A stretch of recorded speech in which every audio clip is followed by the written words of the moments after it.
All right, so I want to talk about pair programming today because this is one of those things that I think a lot of organizations don't do enough of. They don't allow for their employees to interact enough.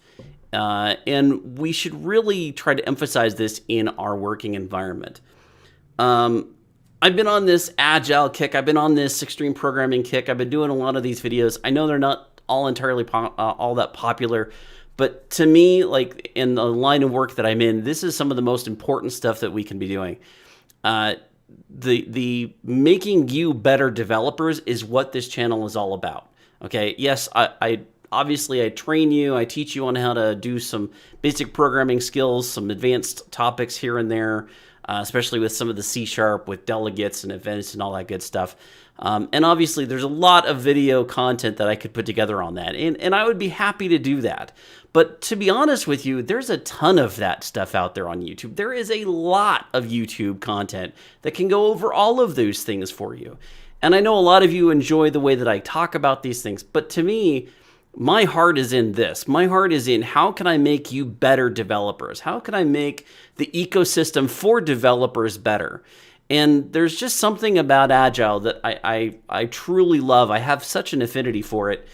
And extreme programming really is my cup of tea as well. And for those of you who don't know, extreme programming is actually the precursor in a lot of ways to Agile. It came before Agile, and a lot of the concepts that Agile is based around and a lot of the things that you hear about and discuss when it comes to Agile, a lot of those practices actually originated from either XP or, Scrum is another one that you might have heard as well. There's also Kanban and Kanban boards, all of that good stuff. I don't really want to get into all of that, but what I really want to talk about today is the idea of pair programming.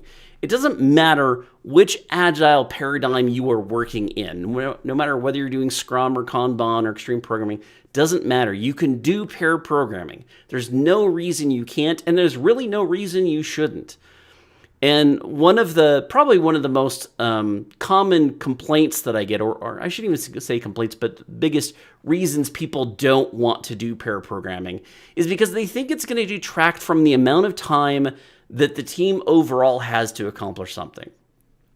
Now, I also want to address real quickly, and I will definitely talk about that, but I also want to address a lot of you are probably watching this right now and you are individual developers and you don't work with a team. Maybe you're just working on your own, you're not, or you're just starting out in programming.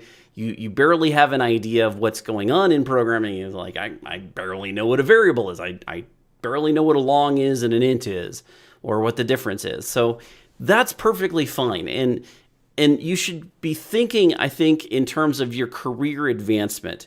If you're going to be doing this on a full-time basis as your job, as the way you are going to work, you need to understand about Agile and about Scrum and about extreme programming, because these are the paradigms that businesses are moving to.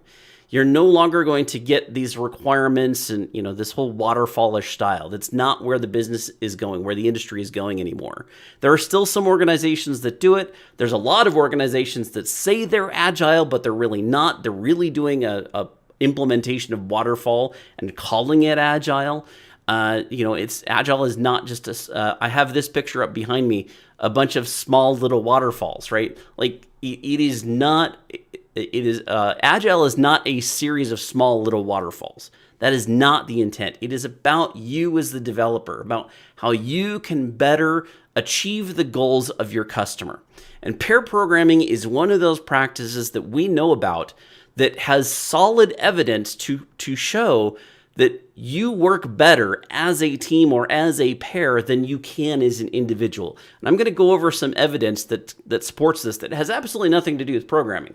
It's just a study that was out there, a very large, broad study that was done that really proves this. So I do want to kind of roll back, though, and kick it off with, let's actually take a look at what pair programming is. Now, pair programming it's not specifically... And it's not a specific practice of just extreme programming, but I think this is where the main formation of the idea of how pair programming should work really kind of originated in extreme programming. So just a couple of highlights of this from this is tutorials point.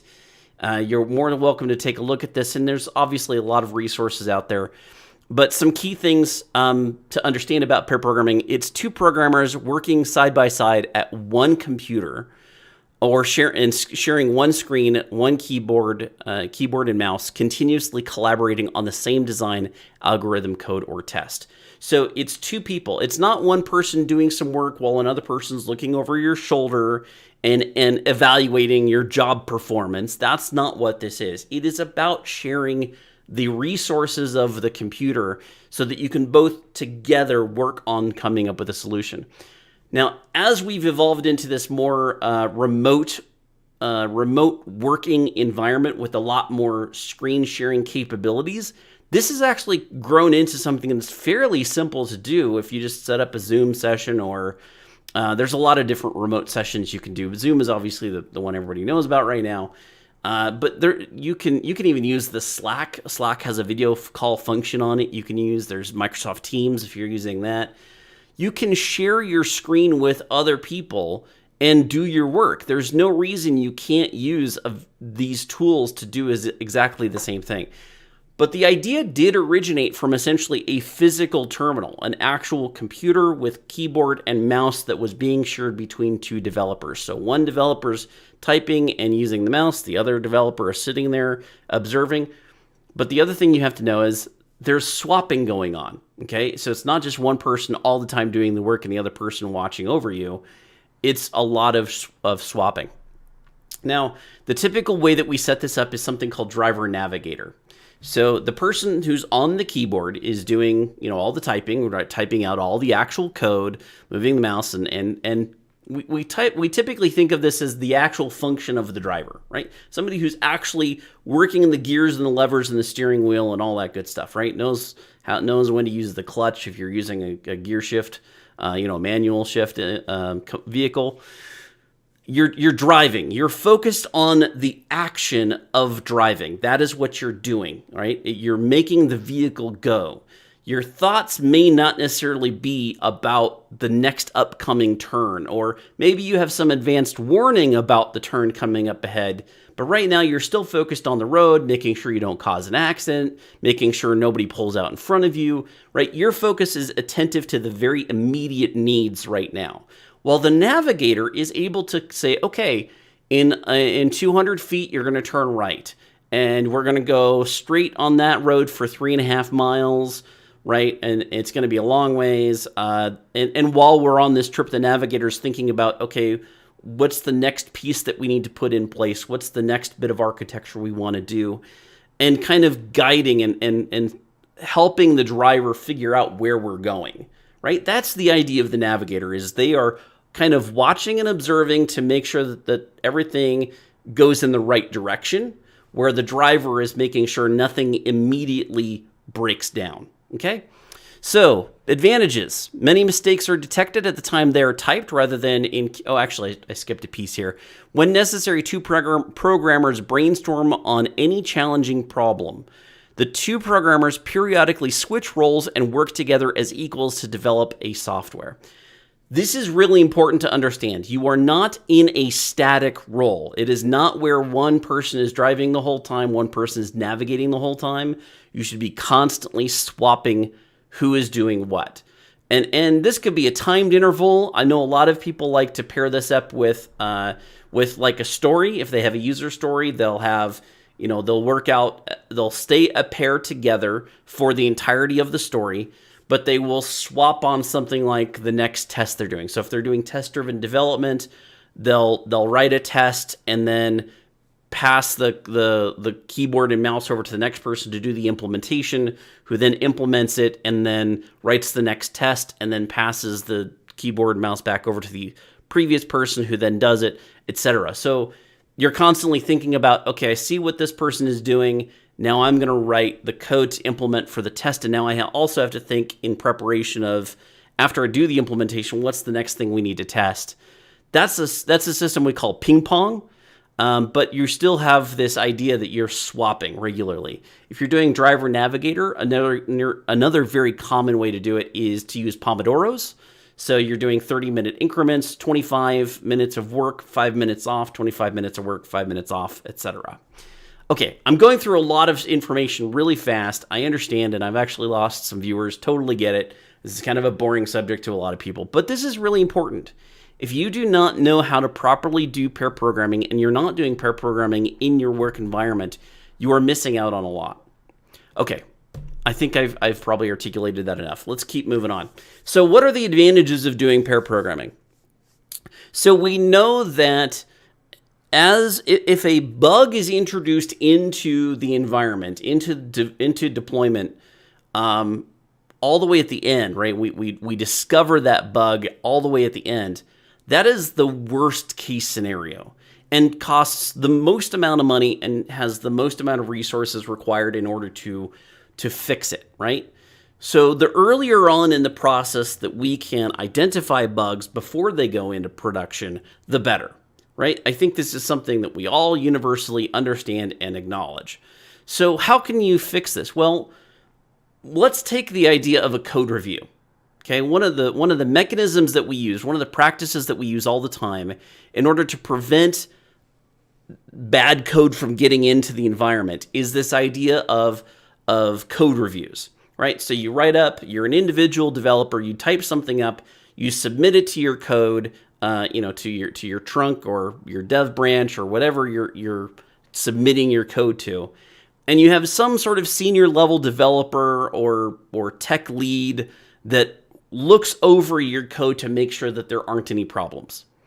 And then if everything is approved, it goes into the pipeline. You might have a CI/CD pipeline going that automatically pushes it up onto AWS or something. And everything seems fine and good if you're doing it that way. The problem is, how do you know that code review is first of all, how do you know that it's good? And that the decision making that went into the original code is going to be articulated well during the code review, especially if this is several weeks afterwards, right? If I write some code, but it's going to be next Friday before we do the code review, am I going to remember the reason why I added this bit of code to the code base? Of course not. So sometimes you end up with things like, we have to add comments to our code in order to ensure that the reason we're doing something is included in the code so that when we go into the code review, or maybe our commit notes, if we're using Git, are well formulated enough that the intent of the code is articulated properly. The problem is all of this is actually it's antithetical to the whole principle in Agile of individuals and interactions over processes and tools. Right? Even just using Git, don't get me wrong, tools are important, process is important, Git is very important because it helps us in tracking things and keeping, ensuring the quality of our code. All of that stuff is very, very important, but it is a tool. And if we emphasize that tool over having some sort of interaction, that means we are violating Agile, right? Atram Bobrov says, computer goes beep, bop, beep, beep, bop, bop. Okay. All right. Thanks for adding some levity to the stream today. Beep, bop, beep, beep, bop, bop. Okay. So we've got this issue of how do we communicate the intent of the code to this code reviewer? Well, what if we move the code review into a real-time scenario? Instead of making it all the way sometime in the future, what if we just did it as we go? Well, that's pair programming, right? Pair programming is somebody basically doing a code review as we're doing it, and we're collaborating and working on something, which ultimately means if you really want to go this far, if you are doing pair programming or mob programming, you don't necessarily need a code review because as you're writing it, you're doing the code review. So you can eliminate that meeting altogether if you really wanted to. So there's a time saver there in a way of eliminating meetings and eliminating this extra communication piece and eliminating the need for the extra additional comments and documentation that needs to be added to your code just so that you can communicate what your intentions are when you get into the code review because you can't remember what you did 2 weeks ago, right? These are the types of problems that I'm talking about solving. And a lot of organizations, a lot of developers, a lot of teams just go along to get along. They just use the tools and more tools come out, more processes and workflows and things to help us with our workflow come out. And they make tons and tons of money off of this when all we really have to do is implement some sort of solution that allows us to communicate more real time with one another. And we solve a lot of these issues that we're trying to use. We're paying, the industry is paying millions of dollars. Possibly billions, depending upon the tool. Like if it's Jira, I don't know how much money Jira is making, but it's a lot of money just for tools, right? That we could really solve on our own. We don't really need these things, but we have them anyway because they facilitate the communication. And that's another thing I've been on a real big kick on lately, especially with my extreme agile stuff. Looks like Atram backed out his messages. I don't know why. Anyway, so these are the things that I'm talking about when it comes to extreme programming. Extreme programming or extreme agile as I've been branding it. I think I'm actually going to rebrand it, by the way. I'm probably going to rebrand it to something else. We'll see about that. But I just want you to get the idea that the problem is we are trying to bridge communication by using tools. When we can come up with our own processes of doing direct interaction in real time, that solves a lot of those issues. And pair programming is just such an easy solution to start doing right now. There's no reason you can't do this. Okay, so advantages. Many mistakes are detected at the time they're typed, right? So we're eliminating those bugs early on in the development process, not all the way at the end, just before or after deployment. The end defect content is statistically lower. So we have statistically, it is definitely... and this has been borne out time and time again, that by doing pair programming, you effectively eliminate a good portion of the defects that would typically get into production. Fernando Carlos says, "Hey Steve, I just came for your series of Access 2013. Came from your series of Access 2013. Well, thank you, Fernando, for watching that series. It's a great series. It's still keeping this channel going, honestly. I'm trying to keep doing the Access 2016 stuff, but I don't think I'm going to have near the success, and I don't have near the time for it because I'm on to stuff like this. Like, this is the important stuff to me now, and it's stuff that I'm really passionate about, as most of you can probably tell. But thank you so much for watching my Access series, and I'm glad that it led you here, and I hope that you're enjoying not just the content on this channel, but enjoying the idea of maybe being a developer, and I don't know if you are a developer or planning on being a developer, but hopefully you enjoy this kind of content as well. All right, so the designs are better and code length shorter. That's another thing.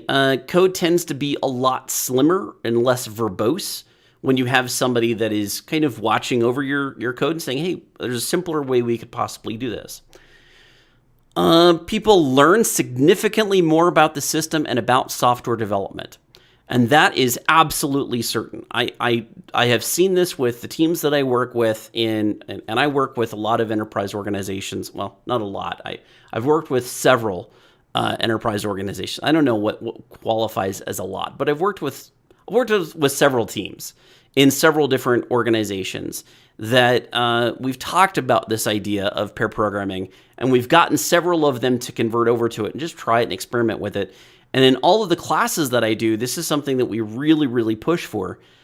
And then when we monitor their progress afterwards, it's amazing how the learning curve for any new employee on a development team is drastically reduced because they are working with somebody that is able to convey the knowledge to them. And they don't have to try to discern it through documentation. Who likes to write or read documentation? Wouldn't you rather just have a conversation with the person that knows? And then a 5-minute conversation can resolve so many things that you might have taken you, a week to resolve if you were just trying to read it on your own. Fernando Carlos says, it is great. I'm currently working in an oil gas company, and the client required a database and access. Your series saved my ass and my job. Seriously, thanks. You're welcome, Fernando, and I'm glad that the access database was able to work out for you. I know that it's one of the most popular. It is the most popular series on my channel. I think it's one of the most popular access series that's out there, and I'm really thankful to everybody who's watching it. Okay, so where were we? So the project ends up with multiple people understanding each piece of the system. This is another thing. This is a key point to one of the reasons why I'm such a big advocate of my extreme agile process. By the way, I am thinking of, like I keep mentioning it, I'm thinking about rebranding it, and I'm curious to hear your input. If you've ever watched my extreme agile videos, I'm curious if you think that maybe calling it task force driven development might be a better way of describing it, or better, instead of something completely brand new, I'm talking about task forces and using that as your development vehicle. So I'm thinking about renaming it to task force driven development instead of extreme agile, but I'm very curious to hear your thoughts. Okay, so the project ends up with multiple people understanding each piece of the system. And this is really another key part of it, is quite often we get locked into the tasks that we're assigned, right? I get some sort of ticket and I work on that, and then the next go around, there's another ticket around that subject, gets assigned to me automatically because I know it, right? And so you end up having, even though you have teams that are organized maybe according to the domain or according to the language that they know, you have individuals that are specializing in just these little key pieces and areas of the domain, and the knowledge about those things is not being traversed across the rest of the team, right? It's the rest of the team doesn't know necessarily what's going on. But by having these pair programming scenarios and swapping partners regularly, you end up with a breadth of knowledge across the entirety of the team. That is really, really important, because there's something called the bus factor, also called the lottery factor, but essentially it goes, if I'm in a crucial part of this team, I'm on a 6 or 7 person team, and I get hit by a bus, my knowledge goes away, right? The team does not have my knowledge anymore. And if they wanted to hire somebody to fill in my shoes, good luck with that. It's going to take them another 6 to 8 months before they're even competent enough to be a net positive to the organization. So having this dialogue between the different developers is so crucial to making sure that the knowledge is being transferred over to all of the different people on the teams. Sissoko M. Prodev says, can we see an example of pair programming in Access VBA? Well, I would need another person. I would need a participant to work with me, and that's very possible. We could definitely, maybe we'll see if I can find somebody, maybe Crystal. I don't know. I might reach out to Crystal and see if she would be willing to do some pair programming in Access. But typically, anytime that you see 2 or more people talking about code, that is essentially pair programming. That's basically it. Quite often, though, in a lot of those scenarios, maybe they need to be working through a problem together, right? So if you find a video that is 2 people working through some code together, that would be great. That's basically pair programming. But if you're just having one person like explaining what it was that they did to somebody else, that's not pair programming. That's just somebody giving a presentation with some commentary, okay, with some color commentary. Shashkasar says, I used pair programming in VBA and I could learn from others. Yes, that's exactly it. It's just a simpler way of communicating. It's a simpler way of setting up your work environment and your workflow so that you can communicate with others and you can learn from others. If you're just doing it through documentation and tools, it's very difficult to learn from. But if you are interacting with somebody directly in a real-time environment, you're just learning so much more. Okay, a lot of these things I'm saying over and over again and re-articulating, I understand that, but it's such an important concept that a little repetition isn't that bad, as long as it sinks into that noggin. All right. People learn to work together and talk more often together, giving better information flow and team dynamics. That's right. One of the things that's constantly measured about team efficiency is the team cohesion, right? There's this idea that team cohesion is corollary with the effectiveness of teams. And the only way that you can really get that is if you have some interdependency between the individuals, but the only way that you can have interdependency is if they actually communicate with one another. So a lot of the tools that we have, let's just take Scrum, for example, a daily stand-up. As much as I am not really a fan of the daily stand-up, it does have a purpose that is directly related to this communication idea. Because I need to convey to others in my team, and also they can hold me accountable for the things that I am doing, right? I'm doing this task. This is how I'm planning on proceeding with it. Here's some hurdles that I'm running into. I'd like to set up a parking lot to talk to so-and-so about this issue. Maybe my Scrum Master is going to help me get over certain things or come up with a solution to a constraint. Those are the types of things that need to be worked out, but that's all about communicating. And it's kind of a Band-Aid, because if I was working with the group together already, then these type of issues would just kind of naturally come out. I wouldn't need a special meeting just to discuss these things, because in real time, as I was encountering them, I would have somebody or multiple people that I'm working with on that problem.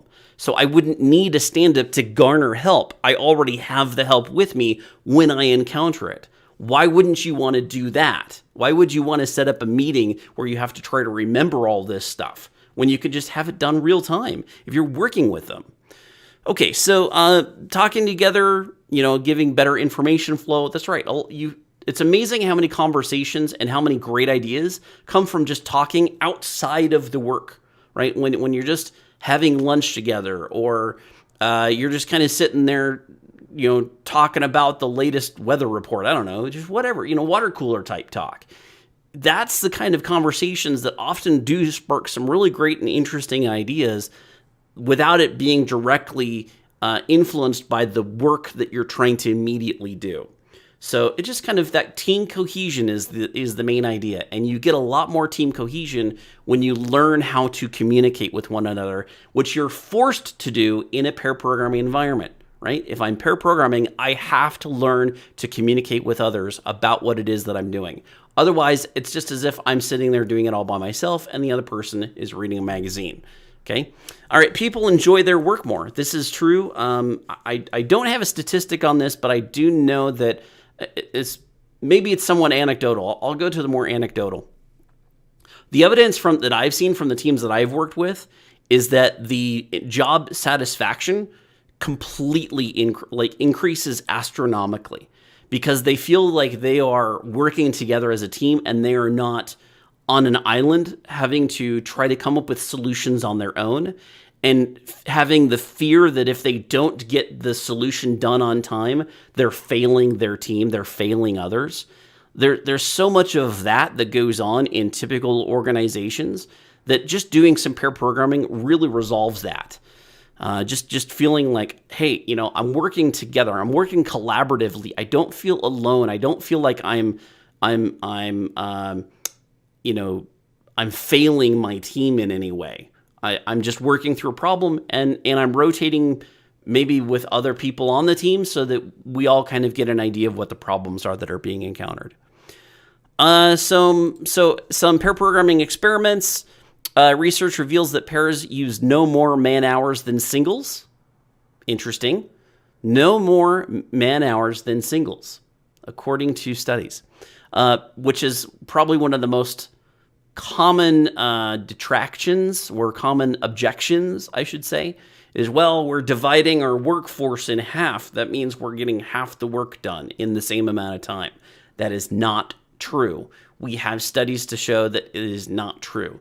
You have essentially the same amount of work getting done, man hours, in pairs as you would if you were working in singles. Pairs create fewer defects. We already know this. Again, that means that you're identifying the issues before they get into production, And it's once they're in production that they're called defects, right? Other than that, they're just kind of things that you need to resolve. They might be bugs, but they're not an actual defect until it gets into production.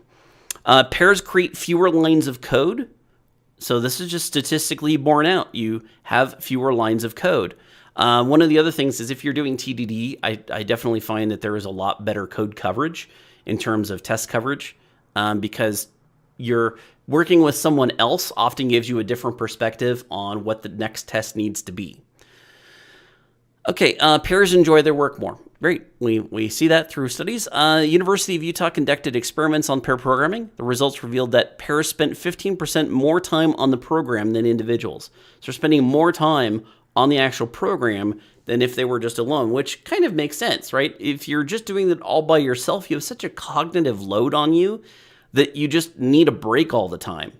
But when you're working with somebody else, they're kind of helping you with the cognitive load and offloading it from yourself sometimes. You could just kind of sometimes sit back and be the navigator and thinking about things a little bit more high level and not being so down in the trenches with the coding stuff.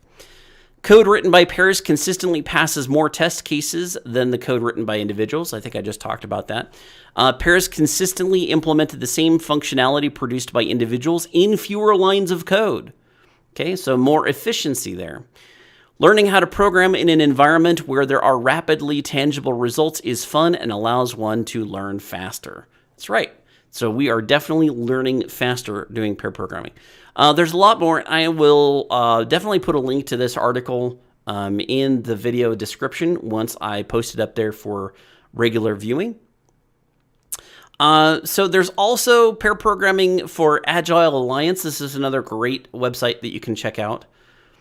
Renee says, I'm in the middle of this Axis build that I've been working on for months that could have gone quicker had I had anyone to work with. Great topic. Thank you, Renee.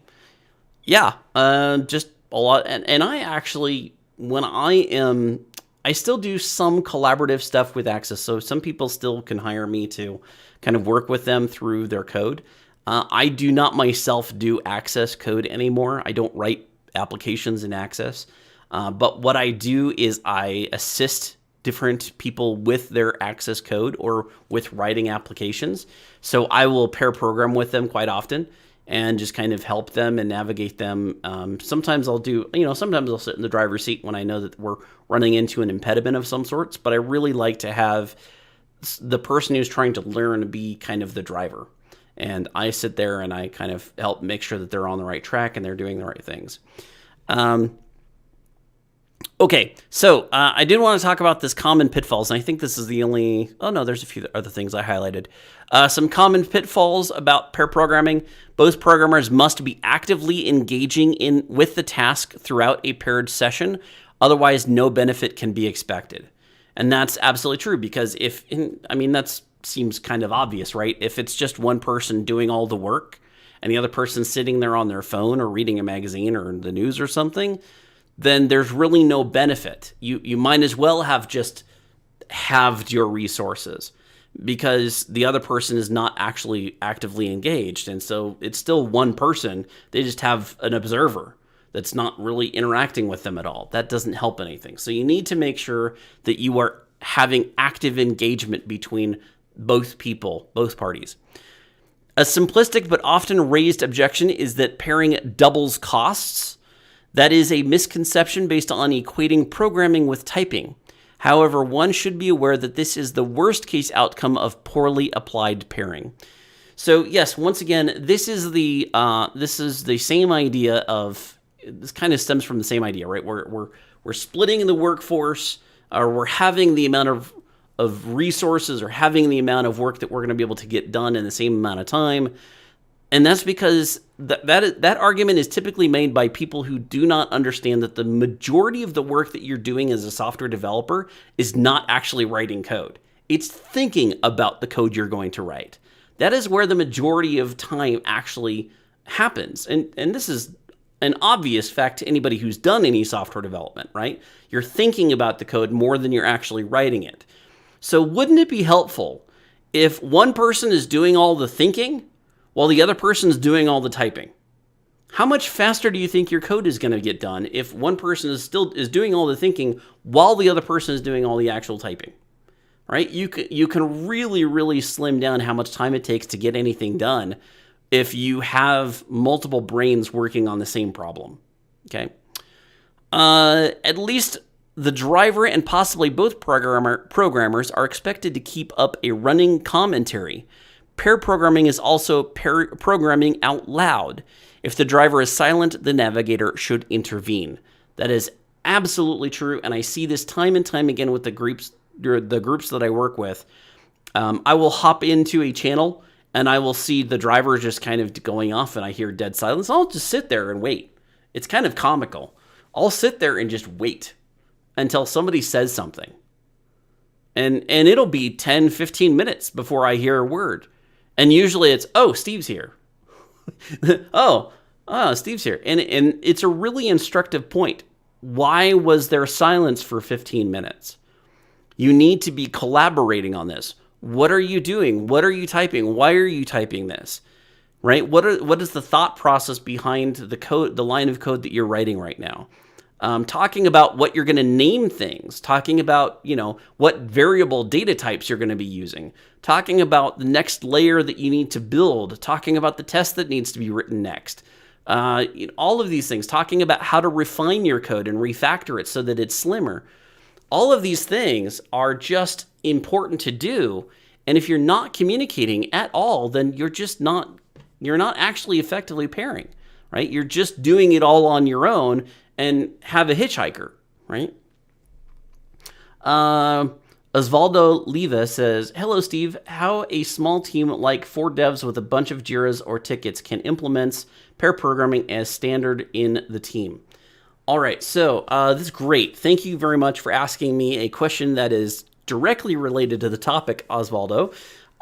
So he's asking how a small team with just like 4 devs and this whole backlog of tickets, how can they implement pair programming, especially just being 4 developers?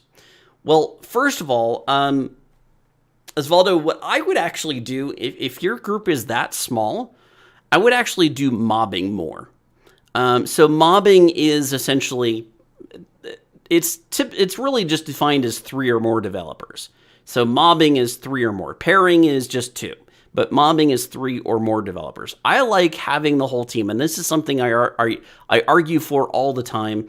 If you've watched my Extreme Agile video, you've seen me kind of lay out the chart about all of the communication queue, the time between the little gaps in communication that have to be bridged, and there's a significant amount of time in bridging that gap. Even if you're working in teams that are all focused on the same domain, there's still a communication gap that has to be bridged, and we typically use tools like Slack and Jira and Zoom sometimes.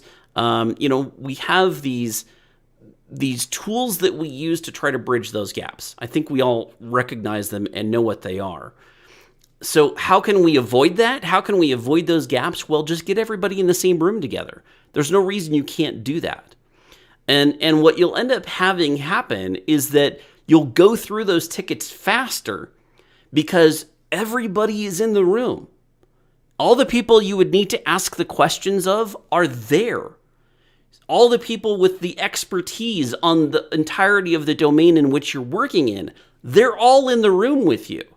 So when you have a question, if you're the driver, right, in a mobbing scenario, you still have one driver and everybody else is essentially a navigator, and they're communicating and they're talking and they're trying to come up with the next route to go.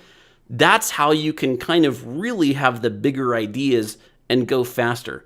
Obviously, you can't type any faster, but what you type can be dictated in a much more streamlined fashion so that less time is taken thinking about what is going to happen next. And the more people you can get thinking about those things, the better, right?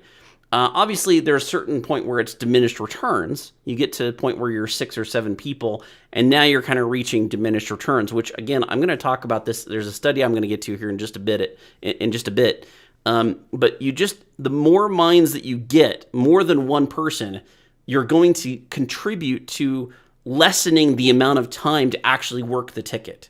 the amount of time it actually takes to work the ticket is diminished greatly by adding more people to the problem, okay? And that's just simply a natural function of having more brains thinking about the problem. All right, Renee Jimis laughed at my joke earlier. Thank you. Osvaldo says, sorry, my bad English. Don't worry about it. I understood your question. It was a great question. Hopefully my answer has given you sufficient firepower. Actually, let me add one little addendum to what I said there. I prefer mobbing. If you can't mob, you can't convince your boss that we should be mobbing. That's fine. You can still do pair programming. It just means you split up into two and then you constantly rotate. Okay. We often talk about something called an anchor system, where one person, one of the pair is like owns the ticket, and then the other person can swap back and forth, however often needs to be swapped. So, when one person is working as the anchor to a story, they work with a pair. That second person is just kind of along for the ride for a while. And then once there's a certain amount of time that goes by, whether it's half the day or it's a full day, then you swap the partners. So you have two people that are acting as anchors and two people that are swapping between the two anchors. And then you can change those roles so that, the people that we're swapping now are the anchors on the next story or something like that. Okay. So there's a lot of different ways you can set it up, but definitely doing pairs or mob is the way to go. Okay, pair programming cannot be fruitfully forced upon people, especially if relationship issues, including the most mundane, such as personal hygiene, are getting in the way. Solve these first, and that is really important to know to do also, is make sure that you're solving those problems. All right, I'm going to skip ahead here because I do have to, actually, I just realized the time. It is 3:50 right now. I've got to go pick up my wife here. But I did want to go over this study, and I'm going to end it on this. Groups perform better than the best individuals at solving complex problems. So this was a study that was done all the way back in 2006. This was where they tried to take 2 letters to numbers coding problems and had individuals solve them, and then also groups of 2, 3, 4, and 5 people. And the results were pretty much exactly what I've been saying and probably what you would expect from this talk, right? Groups of 3, 4, or 5 perform better on complex problem solving than the best of an equivalent number of individuals, says a new study. Now notice it says groups of 3. This is something that was interesting to me because I have been pushing for groups of 3 for a long time. With the teams that I work with, I argue for groups of 3 rather than pair programming because it allows for interruption. It allows for one person to be thrown off to go do a meeting, right? While one person goes off to do the meeting, we still have 2 people working the problem. But also when that person comes back, you have 3 minds working on the same problem, which is always much more beneficial. So this study tested the relationship between group size and performance as compared to that of an equivalent number of individuals by comparing the number of trials to solutions and answers given for complex problems. The groups of 3, 4, and 5 performed better than the best of an equivalent number of individuals on the letters to numbers problems. So basically, if you get a group of 3 working on anything, they will always be better at it than one person. That is the statement I'm going to make that I think you really need to come out with from watching this video. A group of 3 or more individuals will always, and I mean always, be better at problem solving than one individual. Even the best individual, even the brightest. Think of the smartest person that you know on your staff. The smartest person that you know on your team or in your development environment. If you get a group of 3 random individual developers, they will be better at their job than that one person. Think about that. That is a huge implication, and I have to ask, why aren't we doing more of that? If we are better, and this is scientifically proven, right? There are studies that prove this over and over again.